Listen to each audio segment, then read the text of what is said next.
El teléfono sonó con la estridencia de un pájaro asustado, rompiendo la paz de mi jardín. Lo dejé sonar un par de veces más, un ritual personal para saborear los últimos segundos de tranquilidad antes de que el mundo exterior invadiera mi pequeño santuario.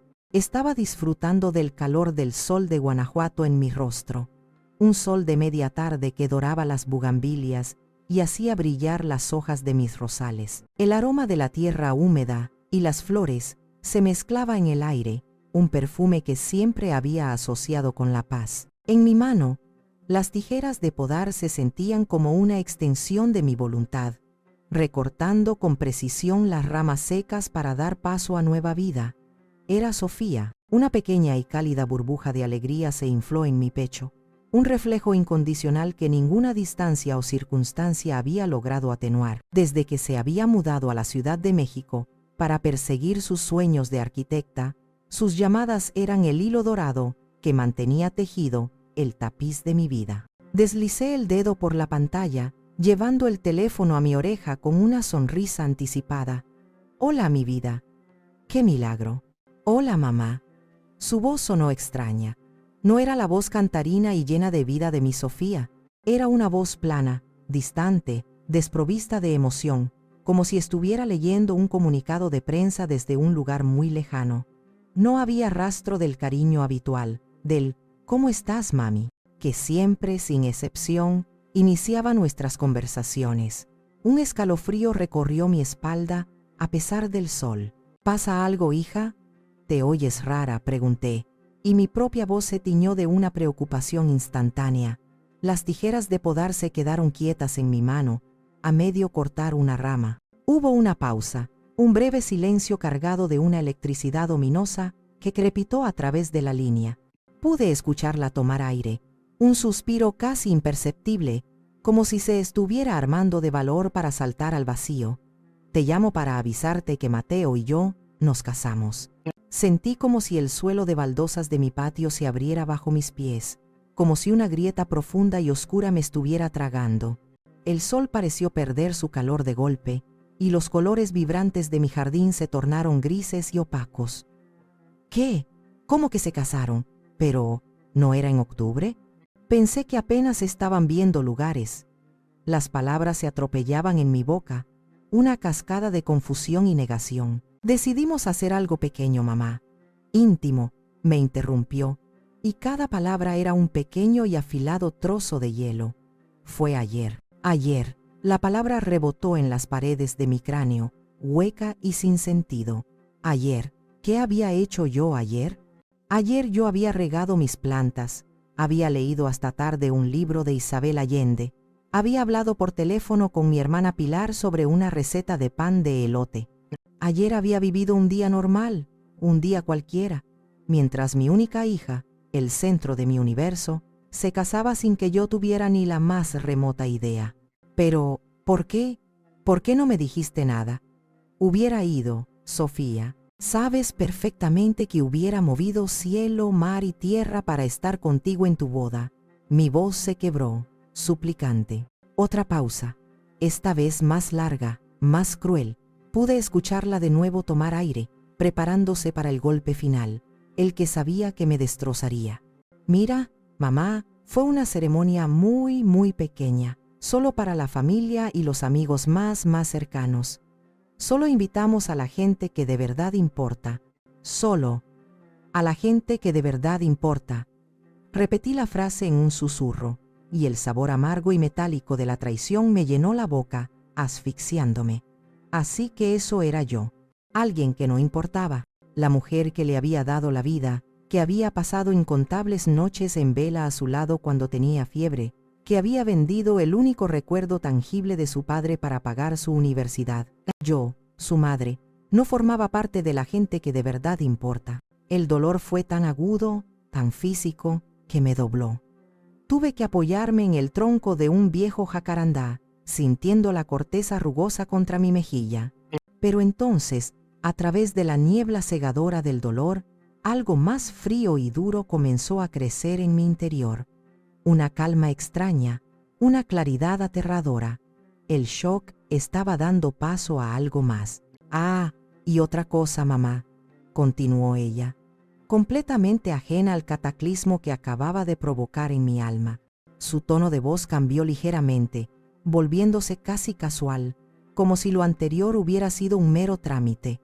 Mateo y yo estábamos pensando, como no tuvimos tiempo de planear una luna de miel, con todo tan rápido, nos preguntábamos si nos podrías mandar las llaves de la casa de la playa.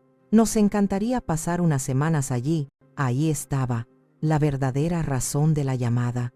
La daga, después de ser clavada, era ahora retorcida. No era para compartir su alegría, ni siquiera para disculparse por la exclusión. Era para pedir un favor, para reclamar un premio, la casa de Puerto Vallarta. El lugar que Ricardo y yo habíamos comprado con los ahorros de 15 años de trabajo. El lugar donde Sofía aprendió a nadar, donde construimos castillos de arena y castillos de sueños. El refugio de nuestra pequeña familia. La mano con la que sostenía un vaso de agua con limón que había dejado en una mesita de hierro forjado comenzó a temblar. El temblor subió por mi brazo, violento, incontrolable, hasta que el vaso se me resbaló de los dedos y se hizo añicos contra las baldosas, salpicando agua, hielo y cristales. Pero mi rostro, lo sé, permaneció sereno. Mi voz, cuando finalmente salió, sonaba extrañamente tranquila, casi melódica. Claro que sí, mi amor, dije, y una sonrisa que no sentía, una máscara de normalidad, se dibujó en mis labios. Por supuesto que les mandaré las llaves. Perfecto. Gracias, mami. Te quiero, dijo con la misma facilidad con la que se pide la sal en la mesa. Y yo a ti, hija, mentí, y colgué. Me quedé de pie, en medio de los cristales rotos, y el penetrante aroma a limón, mirando la pantalla negra del teléfono en mi mano. Esa no es mi hija. Pensé con una certeza que me heló los huesos hasta la médula. La persona con la que acabo de hablar es una extraña que vive en el cuerpo de mi Sofía. Y yo, su madre, iba a averiguar quién era el responsable de habérmela arrebatado. Me llamo Soledad, tengo 65 años y, hasta hace 3 días, creía que conocía a mi hija como la palma de mi mano. Creía que podía leer sus silencios, interpretar sus suspiros, descifrar sus sueños. Ella era una extensión de mi propio ser, el sol alrededor del cual mi vida había girado desde que su padre, mi amado Ricardo, nos dejó demasiado pronto, llevándose consigo la mitad de mi corazón. Yo era maestra de primaria, ahora jubilada, y mi vida transcurría en una rutina apacible y predecible en mi casa de Guanajuato, un nido de libros, plantas y recuerdos. Las videollamadas diarias con Sofía eran el punto culminante de mis días, el ancla que me conectaba con el mundo vibrante y moderno en el que ella se movía. Ella era una arquitecta brillante, con un talento que deslumbraba y una ambición que a veces me asustaba. Se abría paso en la jungla de concreto y acero de la Ciudad de México, y yo la observaba desde la distancia con una mezcla de orgullo y nostalgia. Hablábamos de todo y de nada, del jefe que le robaba las ideas, de la última serie de Netflix que nos había enganchado, de sus cómicos y a veces desastrosos intentos de encontrar el amor. Era mi confidente, mi mejor amiga, mi proyecto de vida cumplido. Hace 2 años, el eje de mi mundo comenzó a desplazarse. Fue la noche en que trajo a Mateo a casa por primera vez. Sofía estaba radiante, flotando en una nube de felicidad que no le había visto desde que, de niña, le regalamos su primer cachorro. Es diferente, mami, me había dicho días antes por teléfono, con la voz llena de una emoción nueva. De verdad me entiende, me ve como nadie me ha visto antes. Para la ocasión, había preparado mi especialidad, chiles en nogada, el platillo que Sofía pedía para cada uno de sus cumpleaños desde que tenía uso de razón. La cocina se llenó del aroma complejo del picadillo, de las nueces tostadas y la granada fresca. Mateo llegó puntual, vestido con un traje caro que parecía fuera de lugar en mi humilde casa, portando un ramo de rosas rojas y una sonrisa perfectamente ensayada. Era guapo, de esa manera pulida y segura que la experiencia me había enseñado a mirar con desconfianza. Pero mi hija era tan visiblemente feliz, sus ojos brillaban de una forma tan intensa que aparté mis dudas y le di la bienvenida con mi mejor sonrisa. Durante la cena, fue el invitado perfecto. Hizo preguntas inteligentes sobre mi carrera como maestra, escuchó mis viejas anécdotas con una expresión de genuino interés y elogió mi comida hasta el cansancio. Soledad, esto es una obra de arte. Debería abrir un restaurante, dijo con un entusiasmo que sonaba casi sincero. Ayudó a recoger los platos, se ofreció a lavar los trastes. Un caballero de manual, demasiado perfecto. Su hija es una mujer increíble, Soledad, me dijo al despedirse, tomándome las manos entre las suyas. Es fuerte, inteligente, hermosa. Debe estar muy orgullosa, y lo estaba. Sofía era todo eso y más. Pero algo en la forma en que Mateo hablaba de ella, como si estuviera enumerando las características de un coche de lujo que acababa de adquirir, me inquietó. Y luego estaba su insistencia, su curiosidad casi quirúrgica. 3 veces, a lo largo de la cena, sacó a colación nuestra casa en la playa. ¿Y pasan mucho tiempo en esa maravilla de casa en Puerto Vallarta? Vi unas fotos en el Instagram de Sofía. Es un paraíso. Un terreno así, frente al mar, debe valer una fortuna ahora, ¿no? Sus preguntas, disfrazadas de curiosidad casual, eran demasiado específicas, demasiado enfocadas en el valor monetario. Le conté a mi hermana Pilar al día siguiente, buscando quizás que ella disipara mis temores. Está muy interesado en nuestras tradiciones, en nuestros lugares, le dije, tratando de convencerme a mí misma de que era una buena señal. Eso es bueno, Sole, me respondió ella, siempre tan pragmática. Significa que quiere ser parte de la familia, que se lo está tomando en serio. Quise creerlo. Con todas mis fuerzas quise creer que por fin mi hija había encontrado a un buen hombre que la valorara. Pero en los meses siguientes, observé impotente cómo Mateo, lentamente, con la paciencia de una araña tejiendo su tela, construía un muro invisible pero impenetrable entre mi hija y yo. Las llamadas diarias se convirtieron en semanales, luego en esporádicas. Las excusas eran siempre las mismas, siempre razonables. Mateo dice que debo enfocarme más en nuestra relación de pareja, que es lo más sano para construir un futuro sólido, me explicó Sofía una vez. Otra vez, canceló nuestro viaje anual a la playa, una tradición sagrada desde que era una niña, porque Mateo ya había planeado unas vacaciones sorpresas solo para los dos, para conectar a un nivel más profundo. Él estaba aislando a mi hija, cortando sus lazos, uno por uno, y lo estaba haciendo en nombre del amor y de la salud mental. Y Sofía, con su profundo y a veces doloroso deseo de ser una mujer independiente, de no ser una carga para su madre viuda, se lo estaba creyendo todo. Pensaba que poner distancia era madurar, sin darse cuenta de que estaba cortando sus propias raíces, las que la nutrían, las que la mantenían firme. Y yo, desde el otro lado del muro, solo podía mirar, con el corazón encogido, cómo la extraña que vivía en su cuerpo se hacía cada vez más fuerte. El pasado es un ancla o una vela. Para mí, siempre había sido una mezcla de ambos. El recuerdo de Ricardo, mi esposo, era el ancla que me mantenía firme en los momentos de tormenta, y el futuro de Sofía era la vela que me impulsaba hacia adelante. Había hecho sacrificios, como todas las madres, pero nunca los había visto como tales. Eran simplemente actos de amor, tan naturales como respirar. Uno de esos actos regresó a mi mente con una claridad dolorosa mientras barría los cristales rotos de mi patio. Fue el año en que Sofía fue aceptada en la mejor universidad de arquitectura del país. La alegría fue inmensa, pero se vio empañada por el costo de la matrícula. Era una cifra astronómica, imposible de cubrir con mi sueldo de maestra. Sofía, con sus 18 años y su orgullo feroz, me dijo que buscaría otra opción, una universidad pública, que no quería que yo me preocupara. Vi la decepción velada en sus ojos, el sueño que se desvanecía antes de empezar. Esa noche no pude dormir.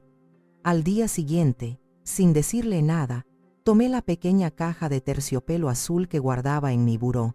Dentro, sobre un lecho de seda descolorida, descansaba el reloj de oro de Ricardo. Se lo habían regalado sus padres cuando se graduó de ingeniero. Era su posesión más preciada. Para mí, Era el único objeto que aún conservaba su calor, el eco de su pulso contra mi piel. Recuerdo el olor a polvo y a metal viejo de la casa de empeño. El hombre detrás del mostrador, con sus ojos pequeños y evaluadores, tomó el reloj, lo pesó, lo examinó con una lupa, ajeno al peso de los recuerdos que contenía. «Es un buen reloj», dijo con voz indiferente. «¿Puedo darle esto?». Me ofreció una cantidad que, aunque considerable, me pareció un insulto a la memoria de mi marido. Pero era suficiente. Era exactamente lo que necesitábamos. No dudé. Mientras el hombre contaba los billetes, sentí como si me arrancaran una parte del alma. Esa tarde le entregué el dinero a Sofía, diciéndole que eran unos ahorros que tenía guardados para una emergencia. Ella lloró, me abrazó con fuerza y me prometió, con la voz entrecortada, que nunca lo olvidaría. «Te lo voy a devolver todo, mami, te lo juro, te compraré el reloj más bonito del mundo». Claro que nunca me lo devolvió, ni yo se lo habría aceptado. Su éxito era mi recompensa. Verla graduarse con honores, ver su primer proyecto publicado en una revista. Ese era el único pago que yo necesitaba, pero ahora, recordando su promesa rota, el sacrificio se sentía diferente. Se sentía como una herida abierta. La manipulación de Mateo no fue un ataque frontal, sino un asedio lento y metódico. Empezó con pequeñas cosas, semillas de duda plantadas con una sonrisa encantadora. La primera señal de alarma, la primera vez que sentí un verdadero frío en el corazón, fue un año antes de la boda. Era el aniversario luctuoso de Ricardo. Como cada año, yo preparaba su platillo favorito, mole negro, y montaba un pequeño altar en la sala con sus fotos, flores de cempasúchil y una copa de tequila. Era nuestro ritual sagrado, un día para recordar y honrar al hombre que ambas habíamos amado tanto. Sofía siempre venía. No importaba lo ocupada que estuviera, ese día era nuestro. Pero esa vez me llamó la noche anterior. «Mami, lo siento muchísimo, pero no voy a poder ir». «¿Qué pasó, mi amor? ¿Estás bien?» Sí, estoy perfecta. Es solo que...». A Mateo le surgió un viaje de trabajo súper importante a Monterrey y quiere que lo acompañe. Es una gran oportunidad para él, para hacer contactos. «Sofía, es el aniversario de tu papá». «Lo sé, mamá, y me siento terrible. Pero Mateo dice que la vida sigue, que a papá no le gustaría verme estancada en el pasado. Dice que honrar a los muertos está bien, pero que hay que priorizar a los vivos». «Priorizar a los vivos». Las palabras de Mateo saliendo de la boca de mi hija, me quedé en silencio, sin saber qué decir. ¿Cómo podía argumentar contra una lógica tan retorcida y cruel? Al final, solo pude susurrar: «Está bien, hija, lo entiendo». Ese día, preparé el altar sola. Me senté a la mesa, frente al plato de mole intacto y la silla vacía de mi hija, y sentí una soledad tan profunda que me robó el aliento. Le conté a mi hermana Pilar, esperando un poco de consuelo, de indignación compartida. Pero ella, siempre pragmática, me dijo: «Ay, Sole, no seas tan aprensiva. La niña ya creció, tiene su propia vida. Es normal que ahora su prioridad sea su pareja». Quizás tenía razón. Quizás yo era una madre sobreprotectora que se negaba a cortar el cordón umbilical. Traté de convencerme de ello, de ignorar la voz en mi interior que me gritaba que algo andaba muy mal. Esa noche, mientras recogía el altar, mis ojos se posaron en una fotografía. Era del día en que Ricardo murió. Un infarto fulminante, sin aviso, sin despedidas. Yo tenía 35 años y Sofía apenas 8. La recuerdo como si fuera ayer, una cosita frágil y temblorosa, con sus 2 trenzas y sus ojos inmensos llenos de una confusión que ningún niño debería conocer. Cuando todos los familiares se fueron y la casa quedó en silencio, un silencio pesado y espeso, ella se acurrucó a mi lado en el sofá. No lloraba, solo temblaba. Me miró y me preguntó con una vocecita que se me clavó en el alma: «¿Ahora nos vamos a quedar solitas para siempre, mami?». La abracé con todas mis fuerzas, tratando de transmitirle una seguridad que yo misma no sentía. Le acaricié el pelo y le susurré al oído una promesa, un juramento que selló nuestro destino. «No, mi amor», le dije, tragándome mis propias lágrimas. Mientras yo esté aquí, mientras yo respire, tú nunca, nunca estarás sola. Ahora, en la soledad de mi casa, esa promesa rota resonaba como una burla. Ella no solo me había dejado sola, me había borrado, me había exiliado de su vida en el momento más importante. Y la niña de 8 años que juré proteger, se había convertido en la mujer que me había infligido la herida más profunda. El siguiente golpe llegó 6 meses antes de la llamada fatídica. Estaba navegando por internet, viendo recetas de cocina, cuando una notificación de Facebook apareció en la esquina de la pantalla. Era una foto de la mano de Sofía, luciendo un anillo de diamantes tan grande que parecía vulgar. El texto decía: dije que sí. No puedo esperar a empezar nuestro para siempre juntos. El aire se escapó de mis pulmones. Mi hija se había comprometido, y yo me estaba enterando al mismo tiempo que sus 237 amigos de Facebook. Los comentarios de felicitación se acumulaban debajo de la foto, mensajes de amigos, de compañeros de trabajo, de gente que ni siquiera conocía. Nadie preguntaba por su madre, porque todos asumían, lógicamente, que yo ya lo sabía. La llamé de inmediato, con el corazón martillándome en el pecho. «Mami, perdóname, fue anoche. Todo fue tan rápido, una sorpresa total», dijo, con la voz entrecortada por la emoción. Me contó todos los detalles, la cena romántica, el anillo, cómo los padres de Mateo habían empezado a planear una fiesta de compromiso en su club de campo casi al instante. «¿Cuándo es la fiesta?», pregunté, tratando de que mi voz sonara alegre. Hubo una pausa. «El próximo sábado». «Pero, mamá», sobre eso. La familia de Mateo es muy tradicional, tienen sus propias costumbres, y su mamá ya lo organizó todo. Sentí un nudo en el estómago. «¿Qué significa eso, Sofía?». «Bueno, es que es más que nada para la familia de él y algunos de nuestros amigos como pareja. No es que tú no seas importante, es solo que ellos hacen las cosas así. Haremos algo especial nosotros 3 después, ¿sí? Nosotros 3. La promesa vacía que nunca se cumplió. Vi las fotos de la fiesta una semana después. Sofía sonreía junto a Elena, su futura suegra, una mujer de elegancia forzada y mirada calculadora. En cada foto, yo era un fantasma, una ausencia notoria. Me estaban reemplazando, pieza por pieza, y mi propia hija era cómplice. La conversación final, la que rompió el último hilo de nuestra relación, ocurrió 3 meses después. Sofía me llamó con un tono serio, casi ensayado. «Mamá, tenemos que hablar de los límites». Me explicó que según Mateo mi influencia era poco saludable para su independencia como pareja, que yo debía darles espacio, y entonces lanzó la bomba. «También hemos hablado de la casa de la playa», dijo, y su voz titubeó por primera vez. «Mateo siente que, como la casa es tuya, pone mucha presión en nuestra relación. Siente que nunca podrá relajarse de verdad allí», insinuó. «Bueno, que quizás sería más sano para todos si nos transfirieras la propiedad. Para que sea nuestro lugar, ¿sabes?». Ahí estaba. La codicia, desnuda y sin adornos. No querían mi amor, no querían mi presencia, querían mis bienes. Querían la casa que Ricardo y yo habíamos comprado con los ahorros de toda una vida, el único patrimonio real que tenía para mi vejez.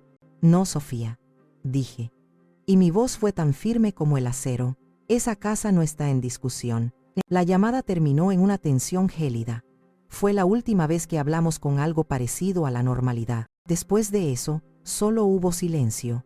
Un silencio que culminó en la llamada que me anunció que ya no era la madre de la novia, sino una simple espectadora. Una espectadora a la que, además, se le exigía entregar las llaves del teatro. Después de la llamada devastadora, me sentí a la deriva en un mar de dolor y confusión. Durante 2 días, apenas me moví de mi casa. Me sentaba en el jardín, mirando la nada, repasando cada conversación, cada gesto, buscando el momento exacto en que perdí a mi hija. ¿Fui yo? ¿La ahogué con mi amor? ¿Fueron mis miedos los que la empujaron a los brazos de un hombre que le ofrecía una libertad falsa? La noche del segundo día, incapaz de soportar el torbellino de mis pensamientos, subí al pequeño estudio que Ricardo solía usar. Todo estaba como él lo había dejado: sus libros de ingeniería, sus planos, sus plumas. El olor a papel viejo y a su loción de afeitar aún persistía en el aire. Buscaba consuelo, un ancla en medio de mi tormenta personal.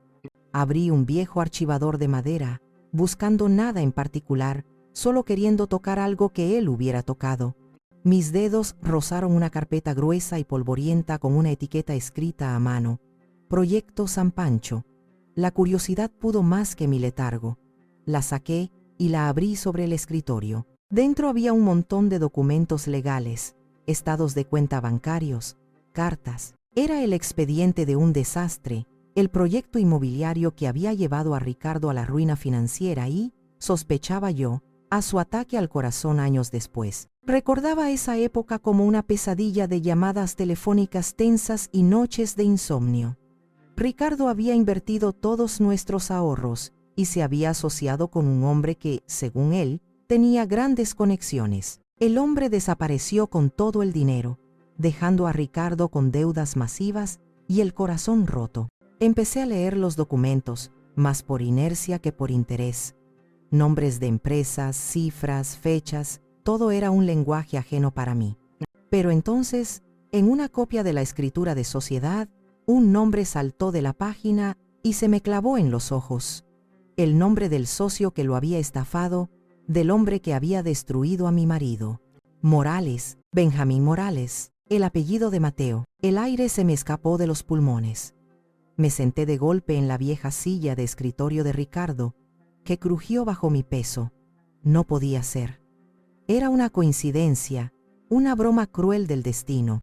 Guanajuato era grande, pero no tanto. ¿Cuántas familias Morales podría haber? Pero en el fondo de mi corazón, una certeza fría y terrible comenzó a tomar forma. Esto no era una coincidencia, esto era un patrón, esto era una venganza o, peor aún, la continuación de un plan. La tristeza que me había paralizado se evaporó, reemplazada por una furia helada y una determinación que no había sentido en años. La maestra jubilada, la viuda tranquila, la madre desconsolada, todas esas versiones de mí misma se desvanecieron. En su lugar, emergió una mujer que no conocía, una loba dispuesta a proteger lo que quedaba de su manada. Al día siguiente, me levanté con un propósito. La niebla del dolor se había disipado, dejando un camino claro ante mí. Si Mateo Morales era quien yo sospechaba, entonces mi hija no solo estaba siendo manipulada, estaba en la jaula de un depredador. Mi primera llamada fue a mi hermana. Pilar, necesito tu ayuda, le dije, sin rodeos. Le conté todo, la llamada, la boda secreta, la petición de la casa y mi terrible descubrimiento en los papeles de Ricardo.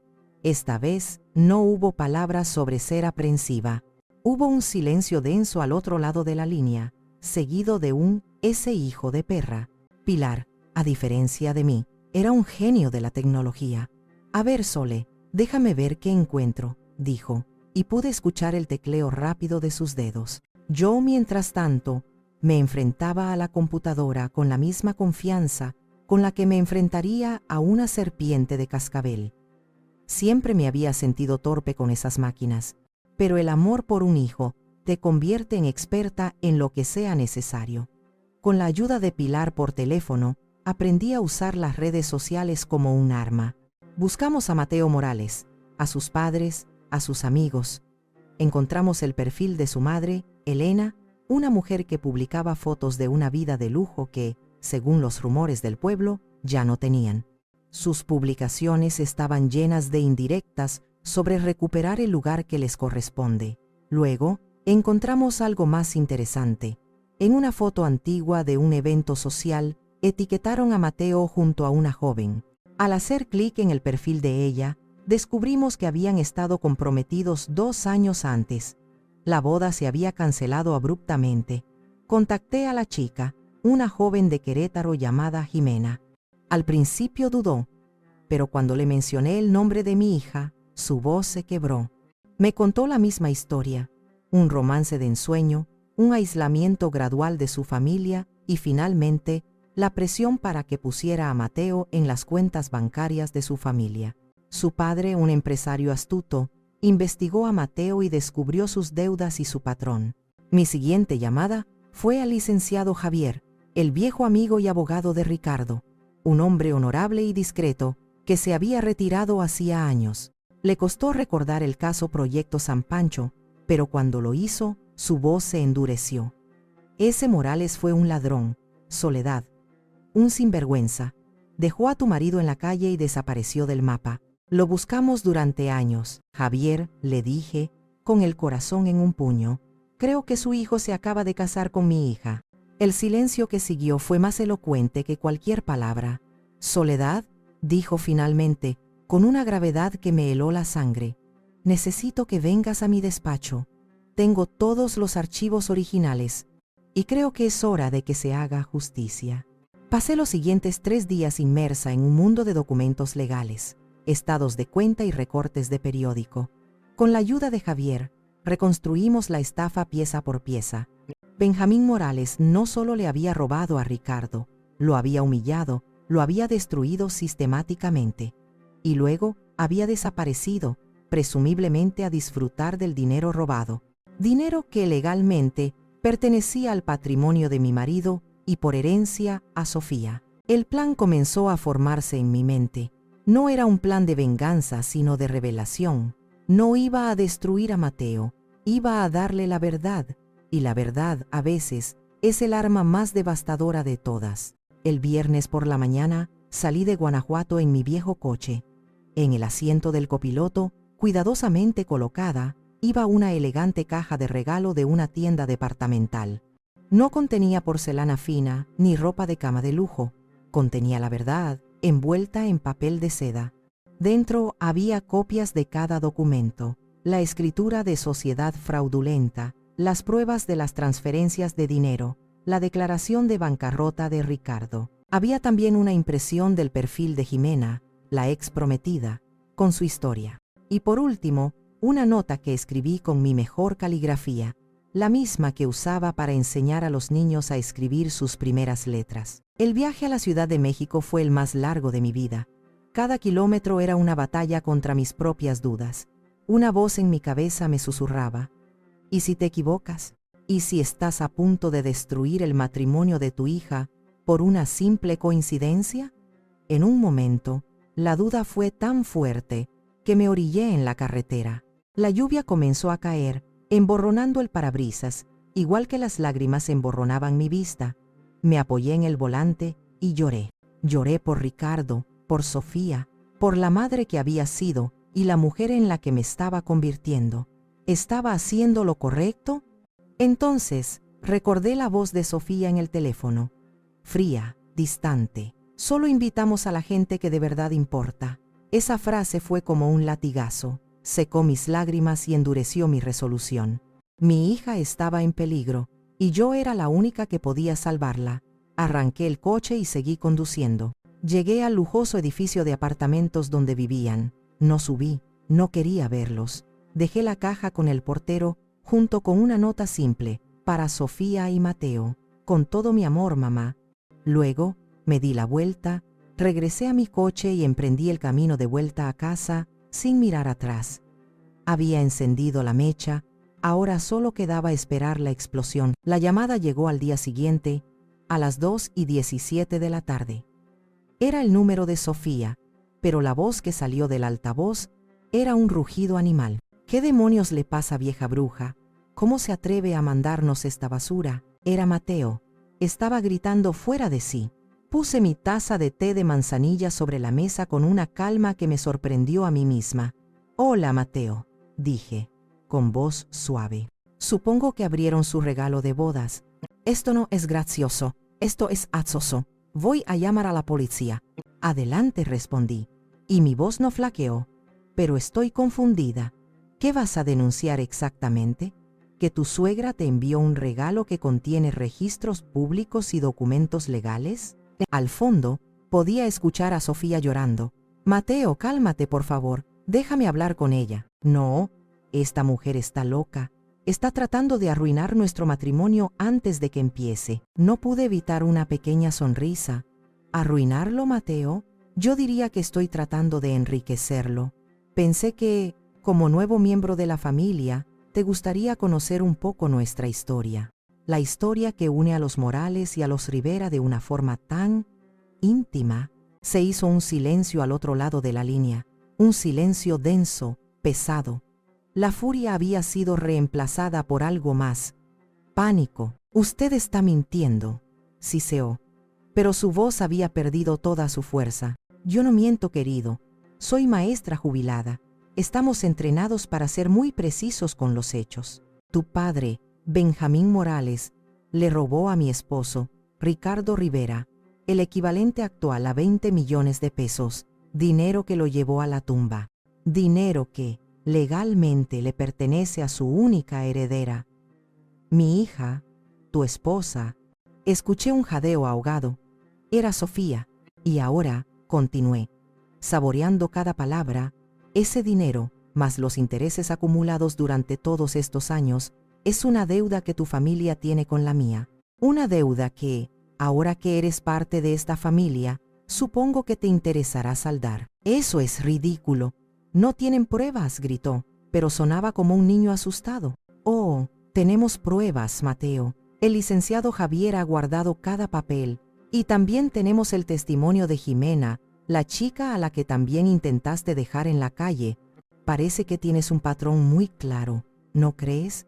Encontrar mujeres con familias adineradas y... ¡Cállese!, gritó de nuevo. Sofía le arrebató el teléfono. Su voz era un hilo, roto por los sollozos.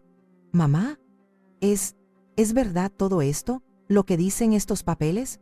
Mi corazón se encogió al escuchar su dolor. Pero sabía que tenía que ser fuerte.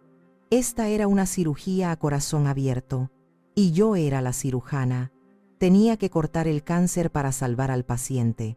«Lee todo, hija», le dije, y mi voz se suavizó, volviendo a ser la de su madre. «Léelo todo, y entenderás el sacrificio de tu padre, y entenderás el mío. Luego, cuando estés lista, llámame. Estaré esperando», y colgué.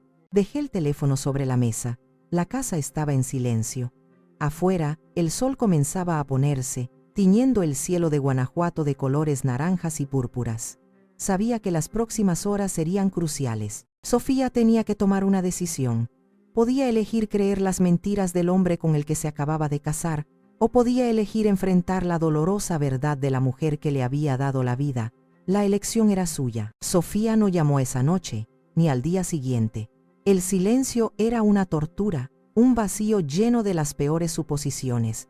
¿Le habría creído a él? ¿Habría roto los papeles, eligiendo la ceguera voluntaria sobre la horrible verdad?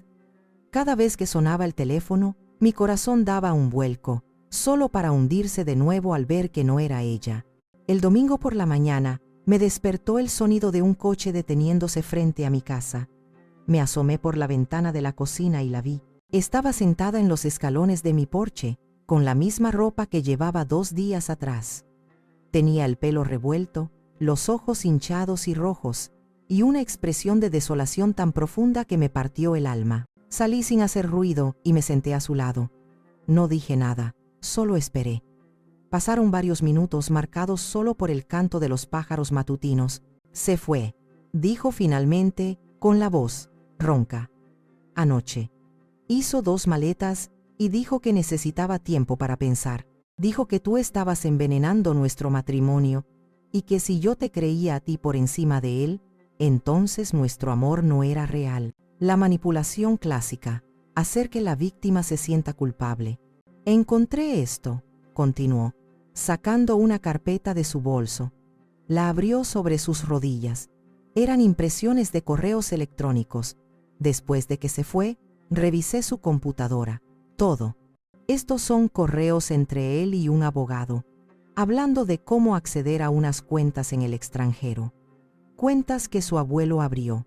Las fechas son de hace 2 años, mucho antes de que él y yo nos conociéramos. Mi teoría había sido correcta.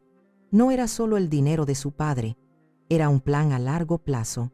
«Hay más», dijo, y su voz por primera vez tuvo un atisbo de fuerza. Llamé a Jimena, la chica de los papeles. Me lo contó todo, mamá. La misma historia, el mismo patrón. Me dijo que Mateo nos investigaba antes de conocernos. Sabía de la casa de la playa, sabía de los problemas financieros de papá, sabía que eras viuda. Nuestro primer encuentro, cuando se tropezó conmigo y me tiró el café encima, no fue un accidente. Fue planeado. El nivel de premeditación me revolvió el estómago. «Fui tan estúpida», susurró Sofía, y las lágrimas volvieron a brotar de sus ojos. «Fui tan cruel contigo. Te saqué de mi vida, te humillé, te llamé dramática. Y todo porque un hombre me dijo unas cuantas palabras bonitas. Creí en un extraño por encima de mi propia madre. La abracé, y ella se derrumbó en mis brazos, sollozando como la niña de 8 años que había perdido a su padre. La sostuve con fuerza, meciendo su cuerpo tembloroso, sintiendo como 2 años de dolor y distancia se disolvían en un torrente de lágrimas compartidas. «No fuiste estúpida, mi amor», le dije, acariciando su cabello. «Fuiste engañada por un experto. No es tu culpa». «Pero debí haberlo visto», dijo entre sollozos. «¿Cómo pude ser tan ciega?» «Porque querías creer en el amor», respondí. «Y eso nunca es un defecto, hija. Él se aprovechó de tu bondad, de tu corazón noble. Pero ya se acabó. Ahora estás a salvo». Cuando finalmente se calmó, se apartó un poco y me miró a los ojos.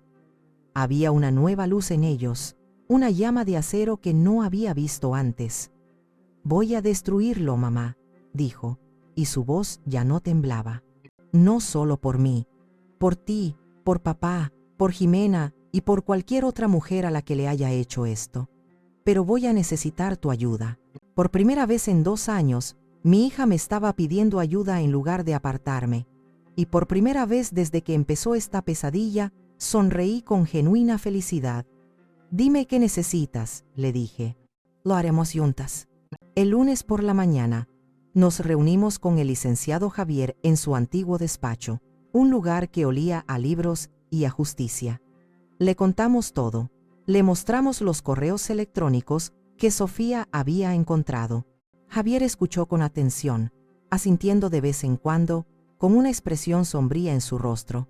«Esto es más grande de lo que pensábamos», dijo al terminar. «Esto no es solo una deuda civil. Con estas pruebas, podemos acusarlo de fraude, de conspiración para cometer fraude y, lo más importante, de lavado de dinero al acceder a esas cuentas sabiendo que contenían fondos robados. La buena noticia es que, aunque el crimen original de su padre ya prescribió, el hecho de que Mateo haya accedido a ese dinero recientemente reinicia el reloj legal. La justicia, que durante tantos años le había sido esquiva a Ricardo, por fin estaba a nuestro alcance. Javier nos puso en contacto con un fiscal especializado en delitos financieros.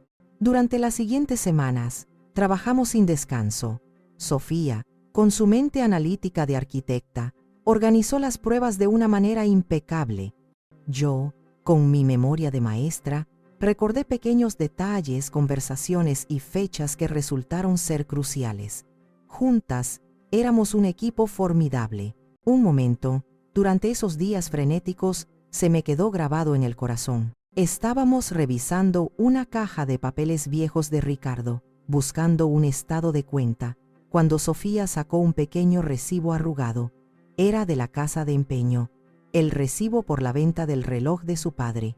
Lo miró durante un largo rato y luego levantó la vista hacia mí, con los ojos llenos de una comprensión nueva y abrumadora. Esto fue para mi universidad, ¿verdad?», asentí, incapaz de hablar. Se levantó, rodeó el escritorio y me abrazó con una fuerza que me dejó sin aire. «Perdóname, mamá», susurró en mi oído. «Perdóname por haber olvidado cuánto me amas». En ese momento, supe que habíamos sanado. La herida seguía ahí, pero la infección había desaparecido. El juicio fue 6 semanas después. Mateo fue arrestado cuando intentaba salir del país.